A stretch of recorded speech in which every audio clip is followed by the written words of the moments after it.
Elizondo's book imminent, and his disclosure campaign has hit national news here in the UK, as Talk TV have been talking about it, funnily enough, and basically talking about the whole alien topic in general. So we're going to take a look at it today to just see what the gig is. So here it is, Pentagon covering up the evidence of aliens hiding on Earth, former claims from a US intelligence officer. Let's see what they've got to say about it. Let's talk about aliens. We're talking about the invasion of the migrants. Looks like, according to some people, there's been an invasion of the aliens. They're already here. But the Pentagon over in America is covering this up. A former US intelligence officer who was actually in charge of hunting UFOs has written a book. His name is Elizondo. And he's written a book called, it's called Imminent, Inside the Pentagon's Hunt for UFOs. So he's in charge of that, and he says they're definitely here. And the Pentagon doesn't want people to know because it'll make them panic. Let's talk to the author of The Alien Perspective, Dr. David Whitehouse. Now, I'm intrigued to see what Dr. David Whitehouse has got to say about the situation because, of course, you know, it's all well and good, but I'm intrigued to see what this man's got to say about it. Hello, David. Hello. Are there aliens on Earth? Is Mr. Elizondo right? No, Mr. Elizondo is completely wrong, misrepresenting, and has written an appalling book. It starts off with what you first said. I mean, Dr. David, settled, ease him into it, bloody hell. there was no chill there whatsoever. Said, in charge of the Pentagon hunt for aliens. He was not. He claims since 2017 to have been in charge of a Pentagon group looking into this, and he claims the Pentagon is covering up evidence of aliens. The Pentagon itself has said that he had no official duties involved with UFOs and that what he had was a part-time hobby external interest that he's been portraying on the front cover of this book as being something official.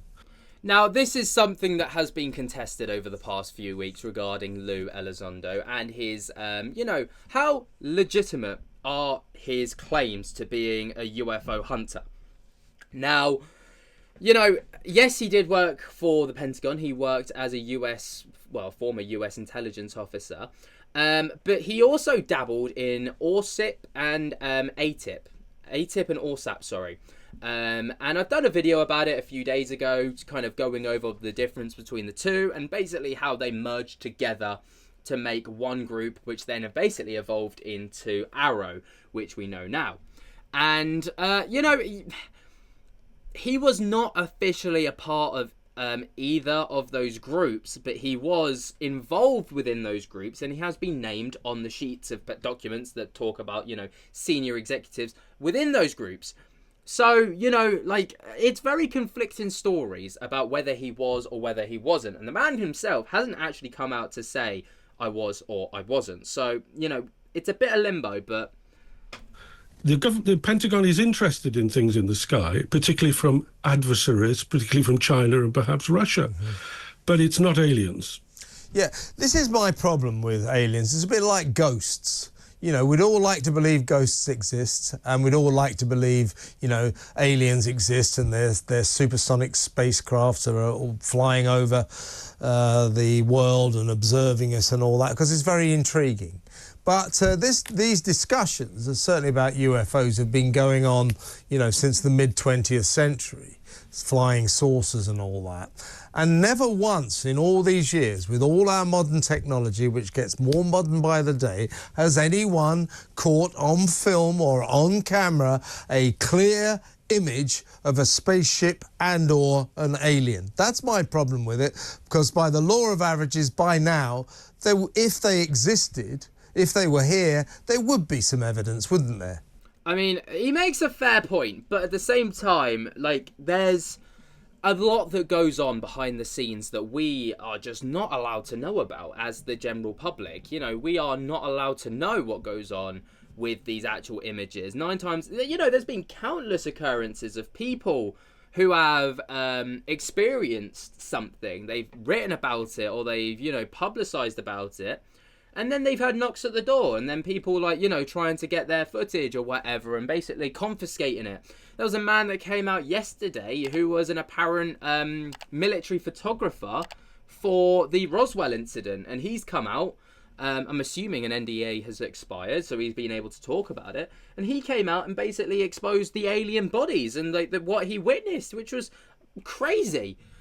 So, yes, there's no definitive proof of UFOs and aliens, but does that mean that there is no such thing as UFOs or aliens? They're working very hard to stay out of sight. I mean, yes, you're exactly right. This book is full of second-hand stories, discredited old UFO cases, the paranormal, the pseudo-scientific, not a scrap of evidence. Two lines which follow on from what you've said. One is, at any one moment, there are 1 million people in the air, and many of those have got a window seat and a camera in their hands. Nobody has ever filmed a close-up picture of a UFO. The pictures we see on the internet are mostly fakes. But also, if the America's been covering this up since Roswell in the mid-1940s, imagine the generations and generations of scientists.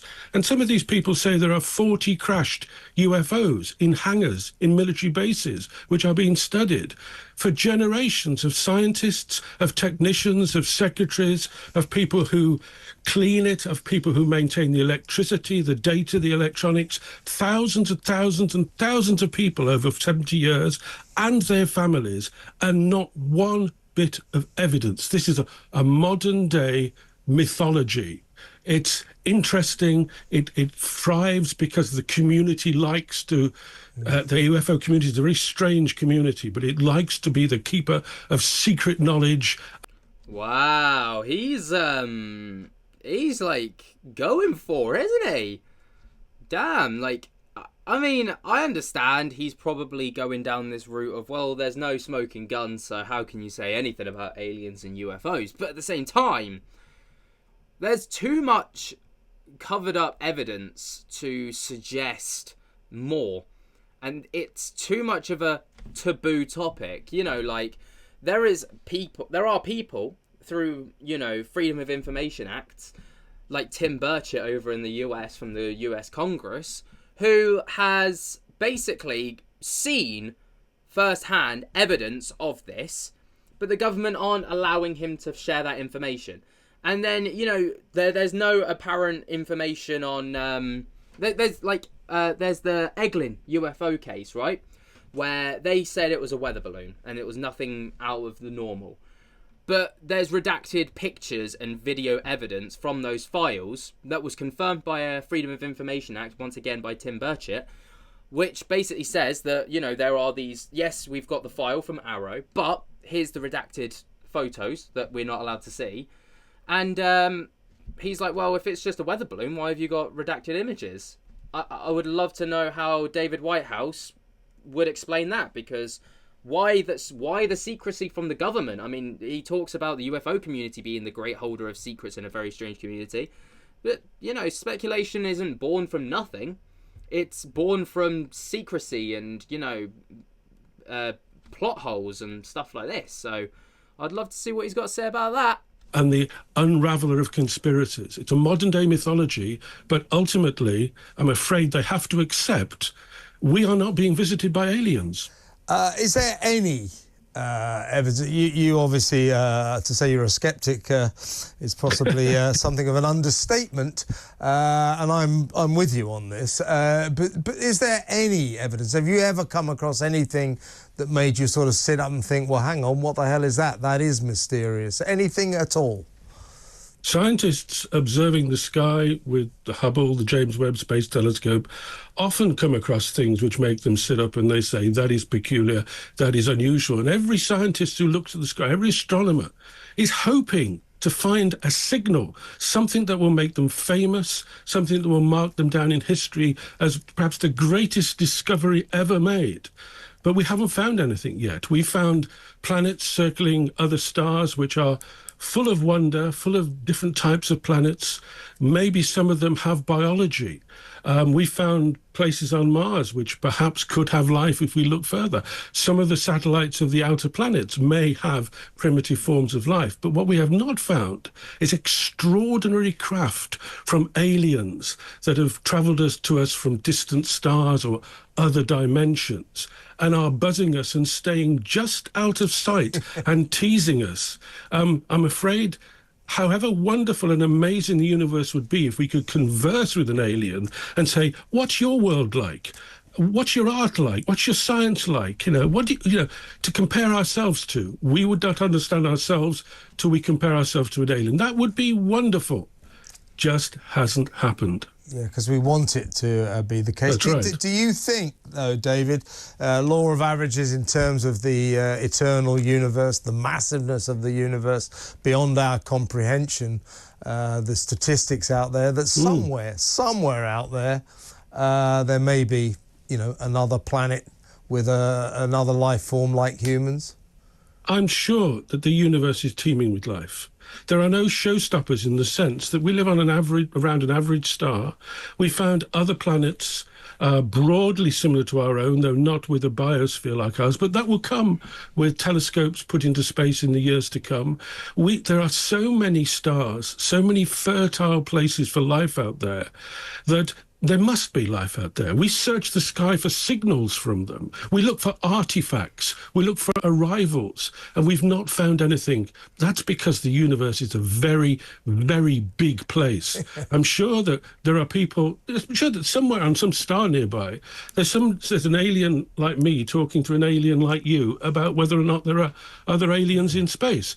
We haven't yet found them yet, but one day we might. One day, David, one day. Great to talk to you. Thank you very much for your time. Dr. David Whitehouse there, author of The Alien Perspective. Very interesting, I think. I don't know. Interesting's one way of putting it. I found him to be quite arrogant and dismissive of the whole topic. And, maybe I always think that healthy skepticism is important, especially in a topic like the paranormal, ghosts, aliens, all the rest of it. But to kind of wholeheartedly go for a community of people that just want answers is not the right way to go about your skepticism, in my personal opinion. But yeah, I just found him a bit ignorant and a little bit arrogant towards the topic. And, he's a doctor. He's probably got a lot more research and knowledge under his belt than I do about the topic. But I'm also coming at it from a different side of the coin. But what do you guys think? Let me know your thoughts and opinions down in the comments below. While you're down there, be sure to jump to get the hell out of that like button. And until next time, I'll speak to you later. Peace.